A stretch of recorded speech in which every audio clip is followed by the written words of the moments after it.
Well, since the last time you saw me on Gridiron Greats, I'm feeling kind of good. I'm in pain. I'll be in pain for the rest of my life, but I know how to cope with it. Been doing a lot of therapy and all that stuff to stay with it. Losing the weight, trying to not be heavyweight champion of the world helps out a lot on the joints. So I'm doing pretty well.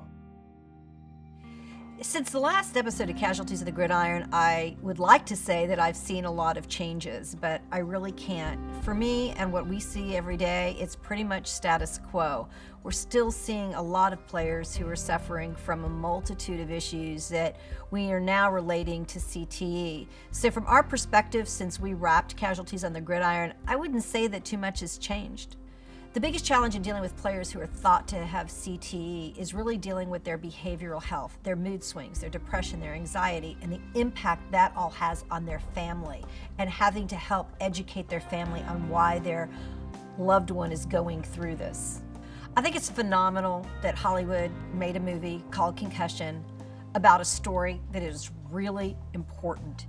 And I think that Hollywood and the media can play a huge role in creating an awareness around something that is very real and very important that affects not just professional athletes, but collegiate athletes, young athletes. I think they can play a huge role in how this all plays out. My reaction to the movie is that it was very informative. I thought that the way they portrayed the guys that were really sick was eye-opening. I thought the movie covered a lot of bases. My vision for the future is knowledge. Knowledge is power. And I think that a lot of the players used to not even give a second thought to their brain or their brain health. So my vision for the future is current players, kids, and retired players focus on what they can do to improve their brain health so they're prepared for sustaining these types of issues. My advice to myself would be to not let your pride get in the way of smarts as far as, if you're hurt, don't play hurt. The mentality was when I played that if you don't play hurt, you're not tough.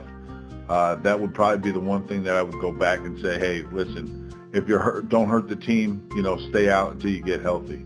I talk to a lot of players on a day-to-day basis, some who are afflicted with issues related to concussions, some who are afraid that they may go the way of Dave Duerson and Andre Waters and Junior Seau.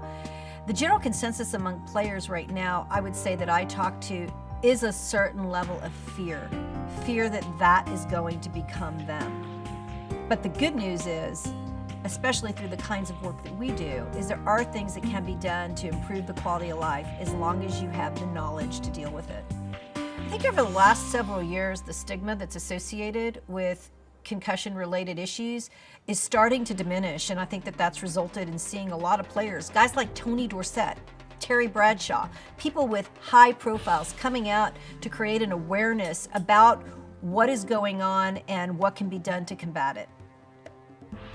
The fact that we've just learned that Frank Gifford suffered from CTE isn't really that surprising, but the impact of this information being released publicly has been phenomenal and extremely positive in the sense that it's really created a lot more awareness, and it really just goes to show that anybody who played the game at any point in time, rich, poor, famous, not famous, can be afflicted with the issues that are related to CTE.